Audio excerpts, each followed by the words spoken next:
Hell in a Cell. Hell in a Cell. You know what?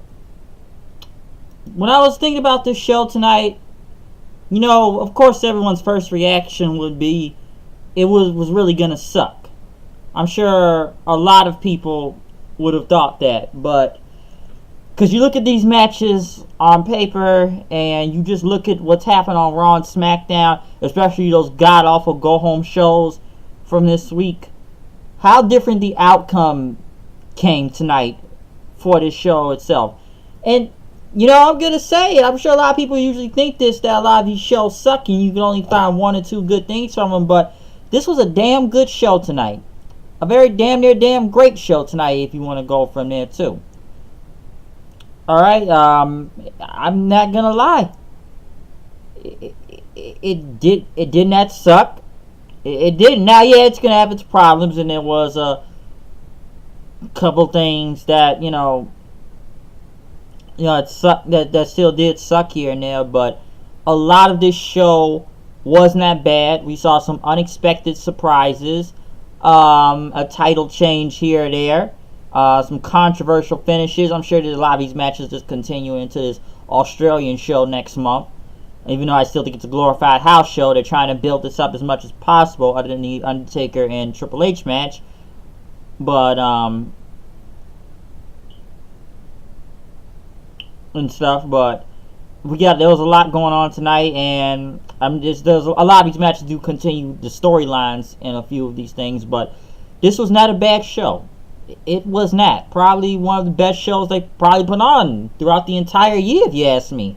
Especially for the main roster.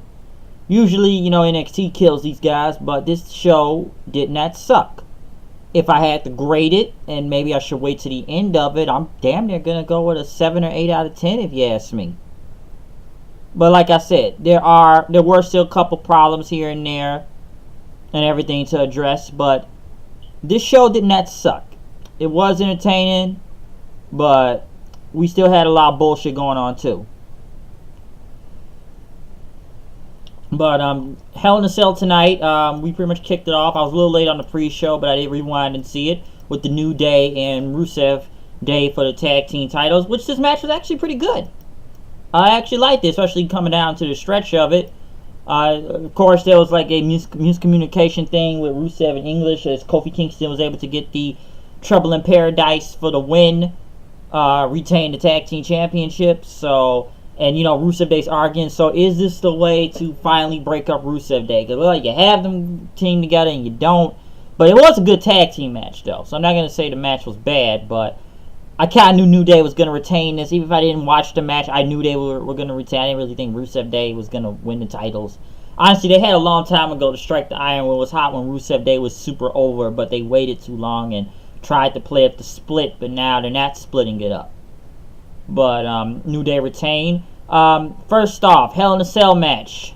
SmackDown. Randy Orton versus Jeff Hardy. Now, there is the elephant in the room to address before this Hell in a Cell match. And when I saw it, I guess I didn't look the day before too when this was addressed, but why in God's name is the fucking Hell in a Cell colored red? Someone tell me that. Well, why? It's some things you just don't change. And I saw a lot of this online tonight.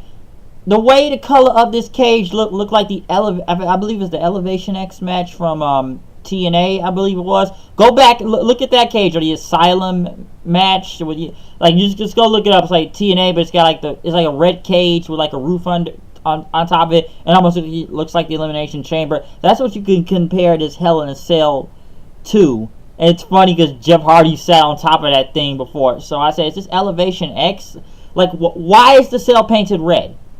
Like, it looks dumb. It looks hokey.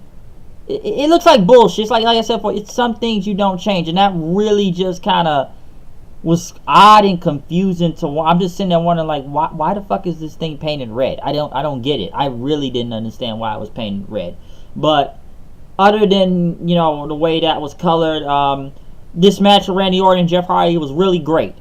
Now, would I call it a Hell in a Cell match? Yes, it is still a Hell in a Cell match. But this looked like more of a hardcore street fight match. Because nowadays with these Hell in a Cell matches, you don't really use the cell as much as anymore. It's mostly, you know, pulling weapons from under the ring, and that's what we saw a lot, from steel chairs to ladders to kendo sticks and other things, steel steps. That's maybe you throw it with someone in the cage here and there, but no one doesn't really use the cell anymore. Nobody doesn't even bleed in these things anymore. That's the problem with Hell in a Cell nowadays. There's no blood.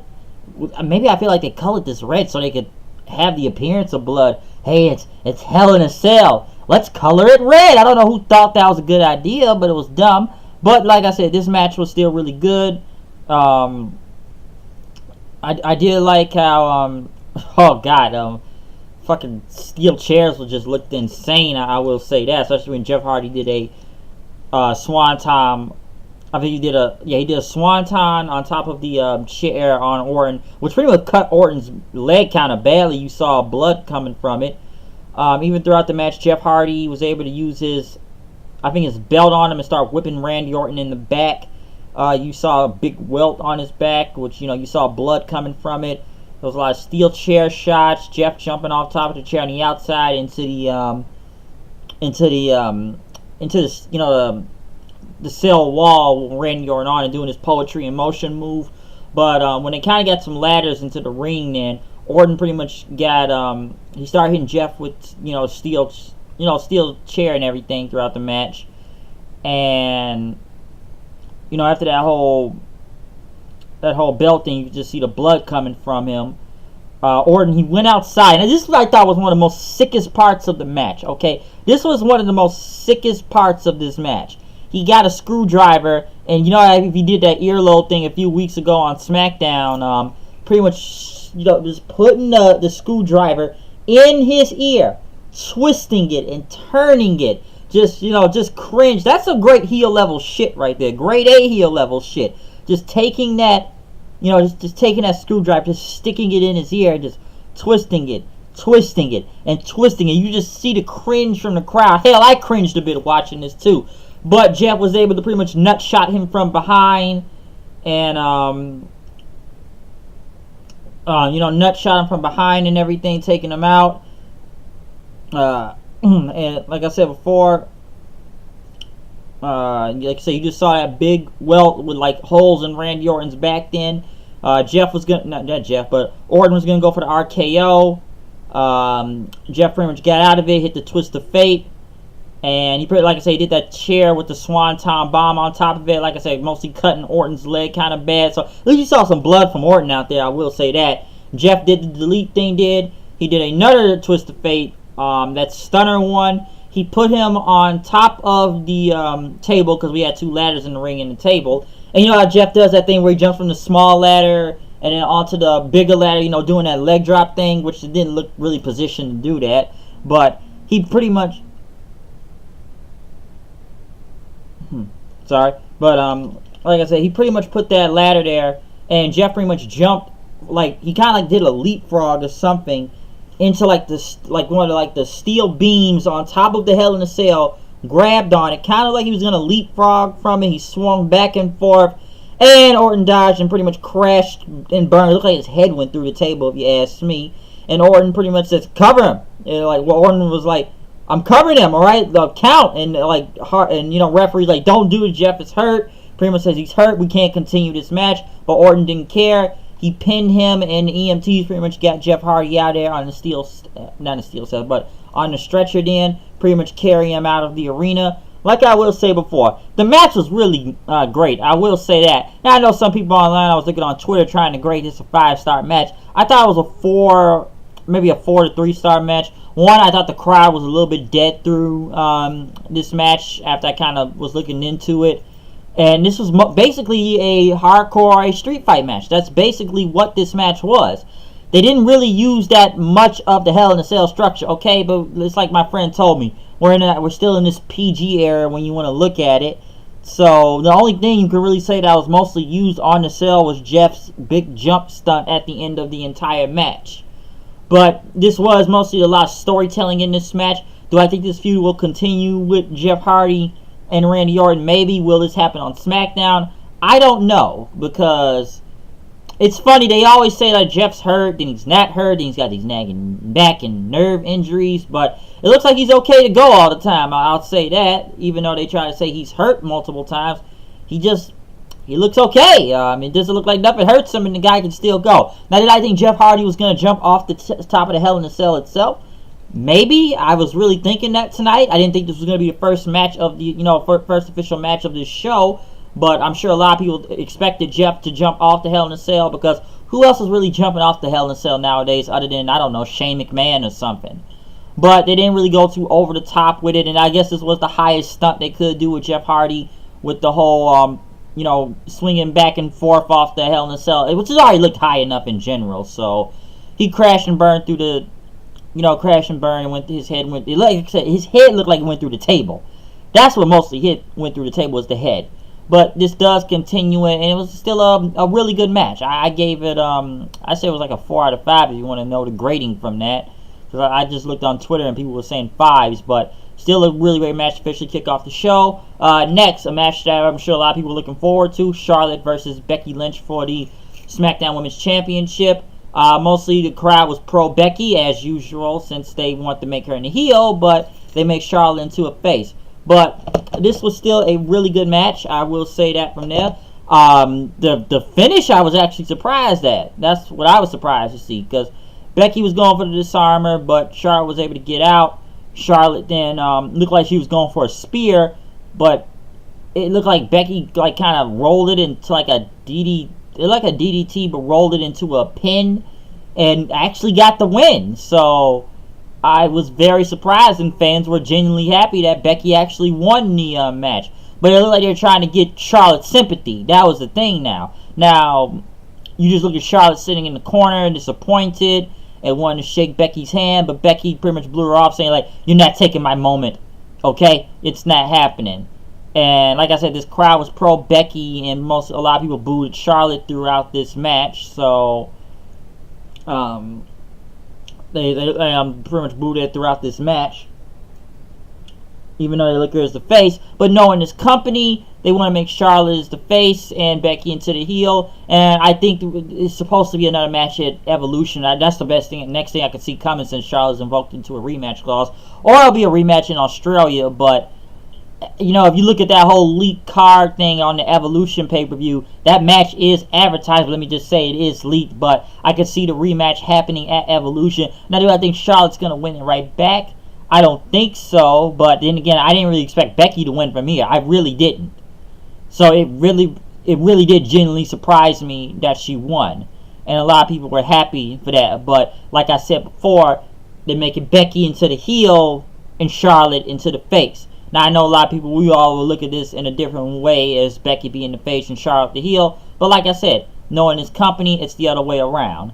The New Day celebrated their tag team title win in the back until Kofi, or what's he called, Kramer Kingsman, which just doing that nerd voice, announcing things, say they were the tag team champions, and now I think they got to defend their titles against the Bar, as they were talking to their butler, Bootyworth, with the champagne. Kofi looks like that, I forget what he's called, but he looks like the same character from Chappelle's show. If you look that up, it's pretty funny.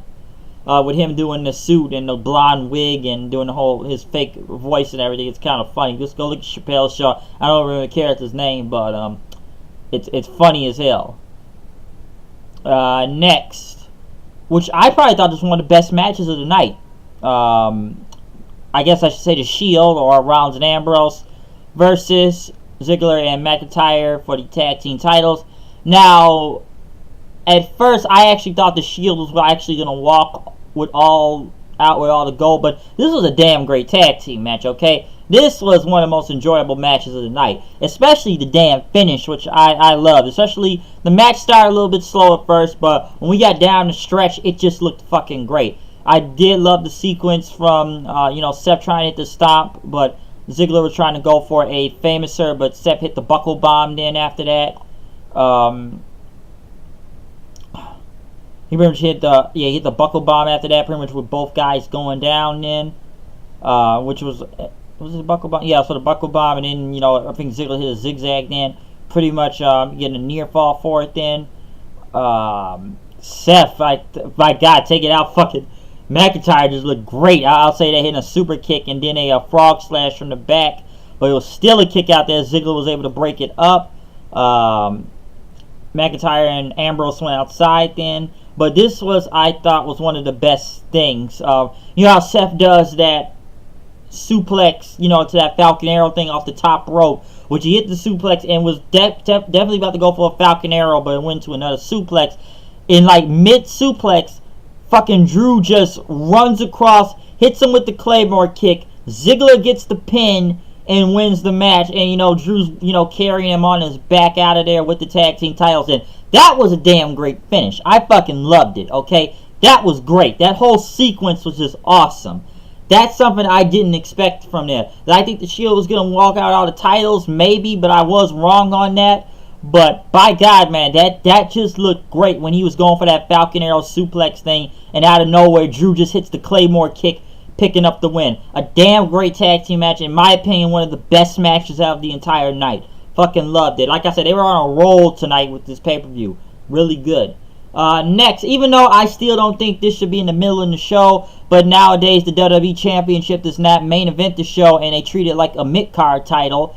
But, you know, AJ Styles and Samoa Joe will deliver, even though I feel like this whole feud has not been about the WWE Championship, but with just Samoa Joe trying to get into AJ's head, mostly about AJ's family and Wendy, which they played, which was really odd to me. They played that same story time with Joe promo, but they, you know, took out the, you know, ominous, creepy music in the background to it. They took that out for some reason. But as for the match with Joe and AJ itself, I'm almost surprised it wasn't another loud TNA chant again. But it's just weird how they put the WWE title in the mid-card, though, and treat it like a mid-card. I did like this match. It was just fucking great. Joe, by God, that suicide dive he does just fucking knocked AJ's arm into the table real hard, like crazy. Joe was able to do that whole power bomb into a Boston Crab then, and to an STF, but Joe pretty much was able to, not Joe, but Styles able to get up then, hit him like almost like a burning hammer in a way.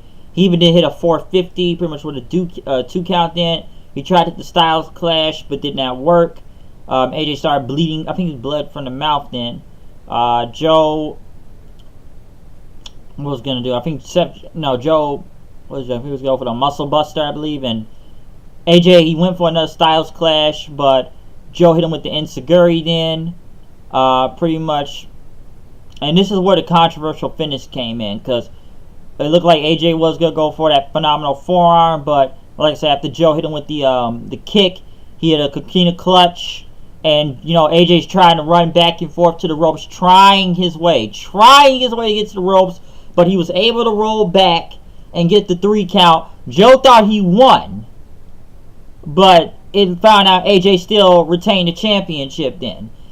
Joe pretty much started arguing with the referee then, and pretty much banging on the announce table, which he even took the title and held it up. But AJ pretty much turned around and hit him with a kick then, and AJ Styles still held the title, retained the WWE Championship. But now this is where the controversial finish comes in.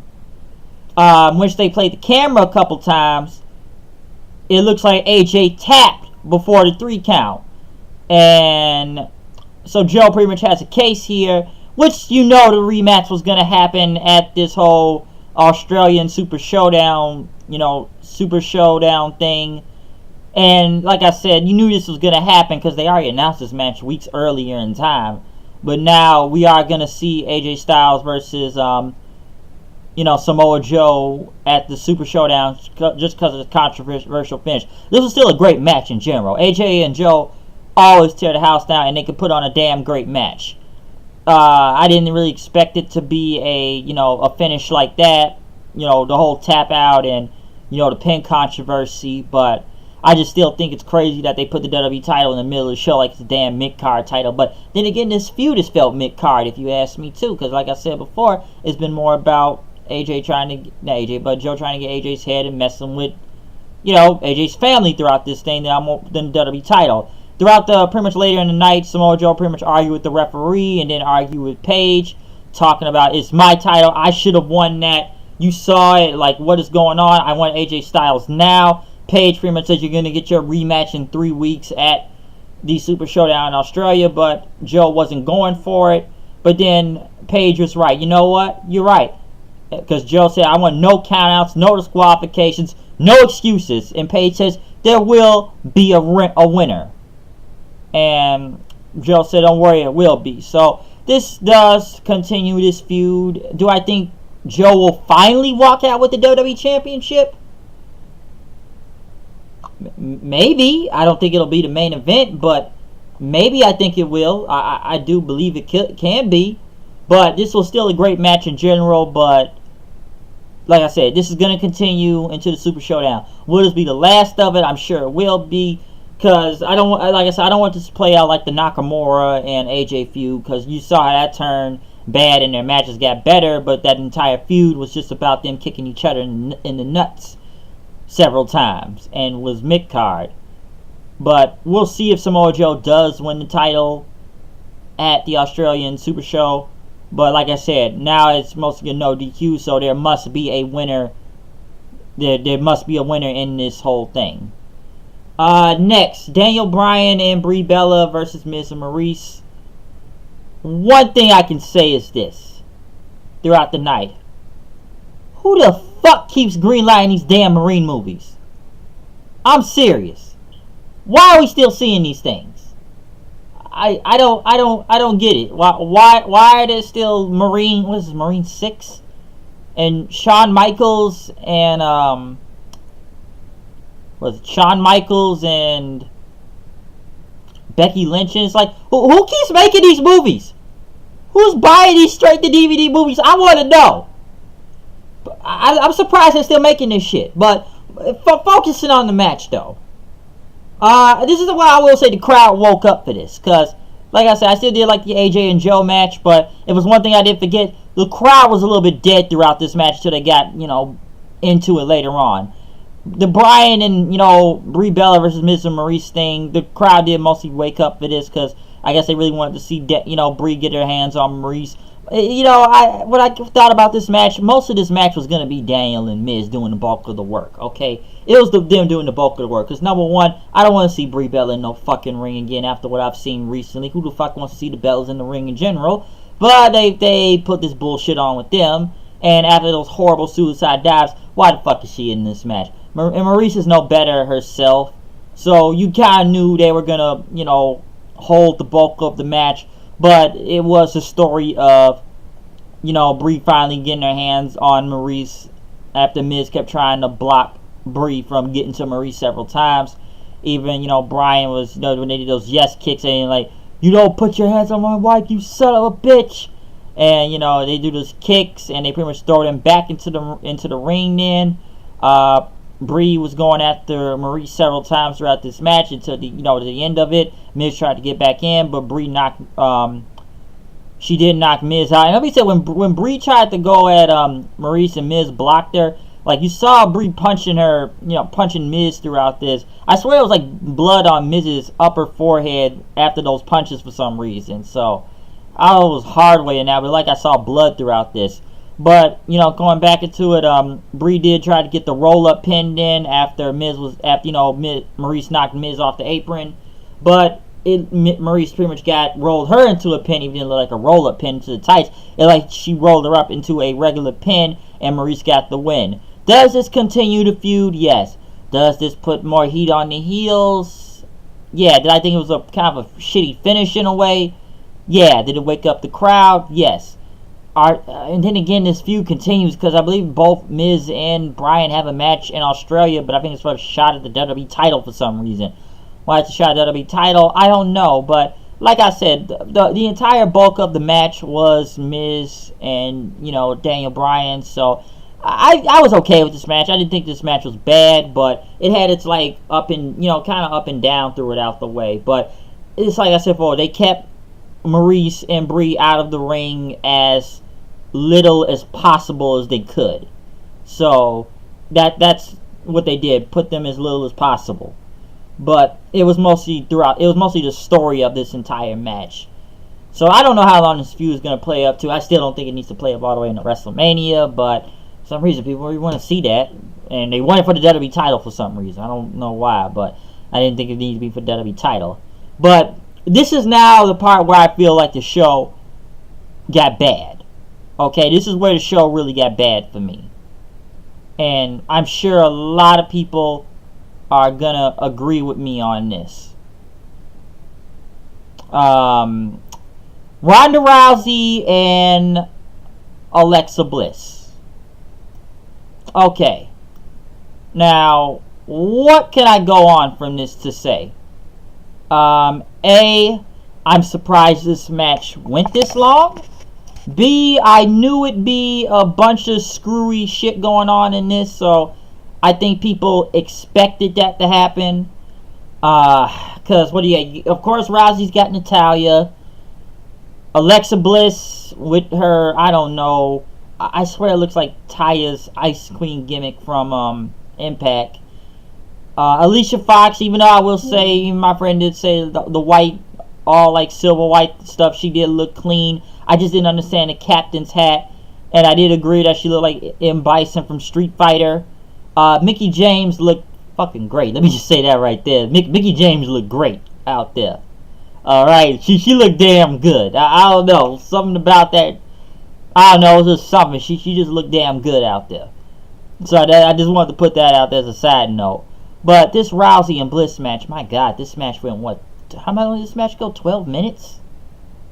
God. Honestly, I felt this match should have been 5 minutes, okay? That's what I felt like this match should have been, or 3 minutes. Because, yes, Rousey pretty much killed her at SummerSlam, but they just really tried to make Bliss look like a threat. And, you know, they played up into this whole story about Rousey's ribs are injured. And, of course, you got to have, you know, Mickie James or Alicia Fox help throughout the match. And they try to attack Rousey, and Natalya's got to help. But I just still think it looks so silly that Rousey is just selling to Bliss throughout this entire match. Now, I will say Rousey did sell good because they kept playing the whole rib injury. But at the same time, is that they really are trying to make Alexa Bliss look like a credible fucking threat to Ronda Rousey when it's really not. It just looks fucking dumb. It really does. I don't think anybody knew Bliss was gonna win. No, I don't think anybody knew Bliss really thinks she was gonna win in general. We all knew Rousey was gonna win. I think this match should have been over in like 3 minutes. You know, she puts that arm bar in. Yeah, I still like calling her Pentagon Rousey because it's like Pentagon Jr. when he breaks arms and stuff. You know, she as soon as she put that damn arm bar in, Bliss immediately tapped out, like literally 1 second into it. But like I said before, I didn't really care about this match in general. A, it was overbooked because you knew the interferences were coming. And B, who the fuck really thought Bliss was going to win? Hopefully this will move on from here. But by God, they want Bliss to be the greatest thing on the fucking roster in general. You think this looked dumb tonight of how long this match went? Imagine how Evolution is going to go when we have to see Trish Stratus versus Alexa Bliss. Imagine how silly about that shit is about to look. Someone tell me that, because this Rousey versus Bliss thing went on way too long. Way too long, okay? It just went too long. But Rousey retained. That's the main part. And, you know, hopefully Bliss doesn't get a title shot sooner or later and this moves on. But I think we already know what this whole... I think we already know what Rousey's next title defense is, who's going to be. You know, I feared the worst, but after looking at that leaked Evolution card, I think we all know who Rousey's next opponent is supposed to be. Next, oh God, the worst part. This fucking show. This main event. Mick Foley, special guest referee. You had a big chant, Hell in a Cell match, Roman Reigns versus Braun Strowman. Pretty much another hardcore street fight match if you want to go on from here. And throughout this match, you know, Strowman grabs the title from Roman saying, "This is my title." Roman immediately punches him, the bell rings, they start going at it. Of course, we saw some chairs in this. You know, Roman's hitting them with it. And, you know, Strowman tried to no-sell it at one point as he's hitting them with the chairs. Reigns was able to get DT on him, and then hit Superman punches, but Strowman was able to get him in. Pretty much choke slamming him about 3 times, I believe. And this one was, I'm sure it was a controversial thing right here. And I count this, I'm sure a lot of people did. Foley looked like he counted the 3, and even Strowman was like, Mick, what the hell are you doing? Trying to screw me over, which it literally did look like a 3. So like Mick Foley screwed Strowman right there for a second, and it looked like a damn 3. They got a table in there, then Strowman put in the ring onto this, like the corner of it. Like I said, Roman hit some Superman punch until he speared him into the, the table then itself. And it's just, you just hear Strowman saying, "Why don't you stay down, you moron? You won't stay down." Strowman then started picking up the steel steps after that whole table thing and, hit him with the steps onto the ground then and everything. But after that spear through the table, this is where this is where the overbooking of this match. And you want to talk about overbooking? This was super overbooked right here. You got Ziggler and McIntyre coming out, trying to open the door. Seth and Dean come out. And you know what's so strange about this? As soon as they come out, it's like everything stopped in the ring. It's like Strowman and Roman laid on the ground throughout several minutes of this match. You got Seth and Dean and, Ziggler and McIntyre brawling on the outside of the cage. They climb onto the top of the cage then. Ziggler climbs first, then Seth. And, McIntyre makes it up there then to help Ziggler.